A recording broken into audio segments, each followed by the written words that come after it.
2주 후면은 성령 강림 대축일을 맞이하면서 부활 시기가 마감이 됩니다.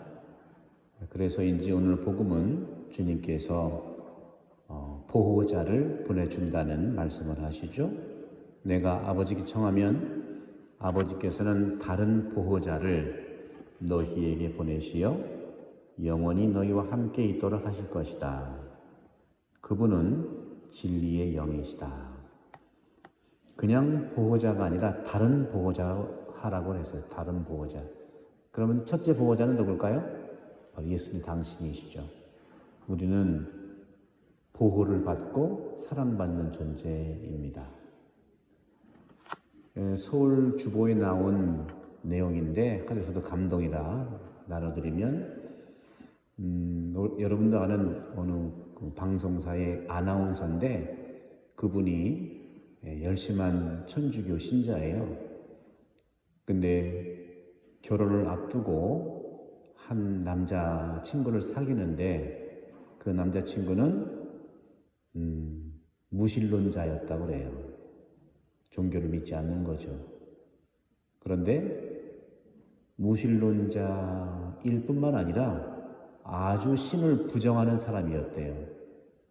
열심한 가톨릭 신자인 이 여성으로서 참 염려가 안 될 수 없죠.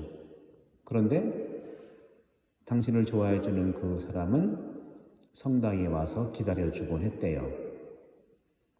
그런데 가끔씩 종교에 대한 이야기를 하면서 마음을 조금 무겁게 했나 봐요. 뭐라고 했냐면 이성적인 사람이 어떻게 진화론도 아닌 창조론을 믿고 다니냐. 그리고 사랑의 신이라고 하면서 십자군 전쟁을 일으켜서 많은 사람을 죽인 건 어떻게 또 이해하겠느냐. 이렇게 농담 같지만 아주 공격을 하는 거죠. 마음이 좀 상했대요.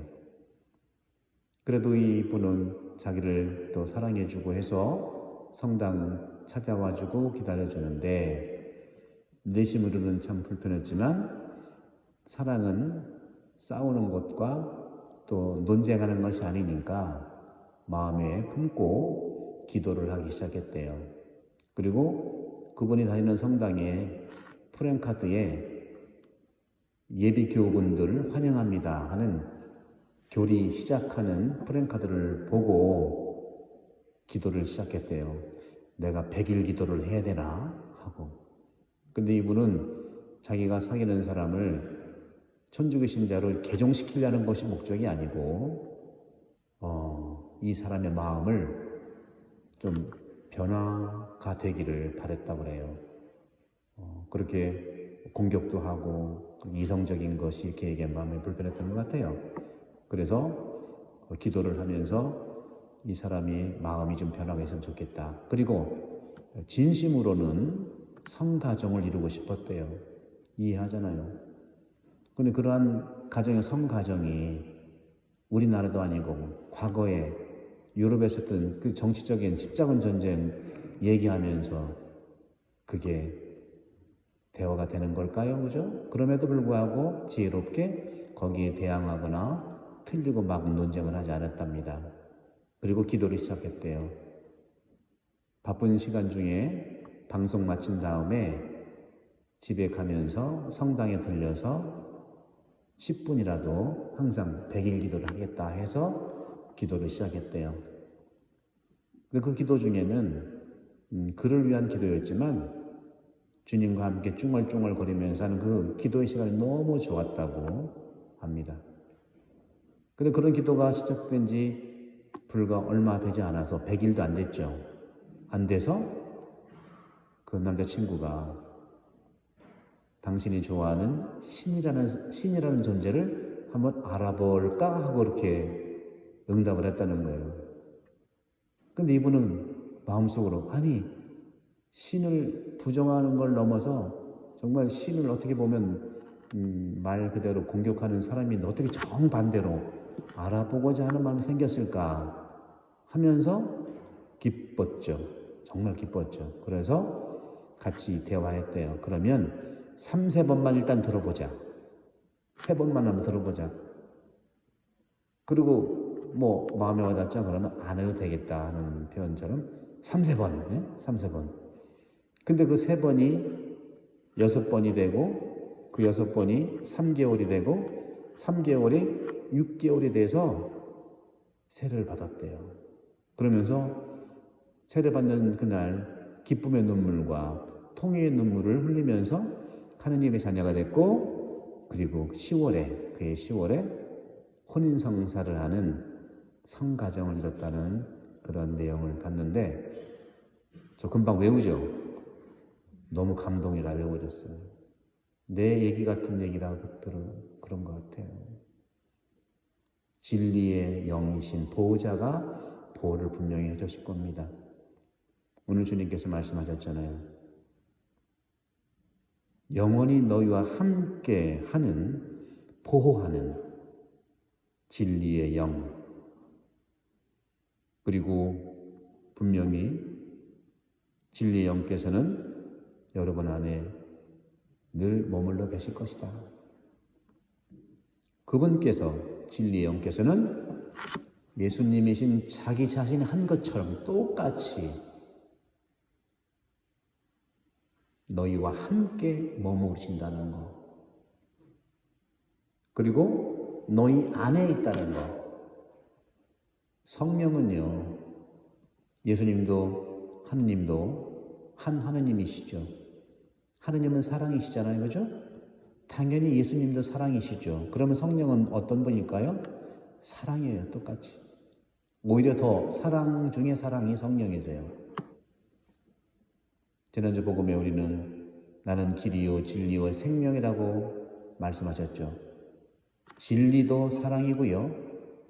생명도 사랑이고 길도 사랑이에요.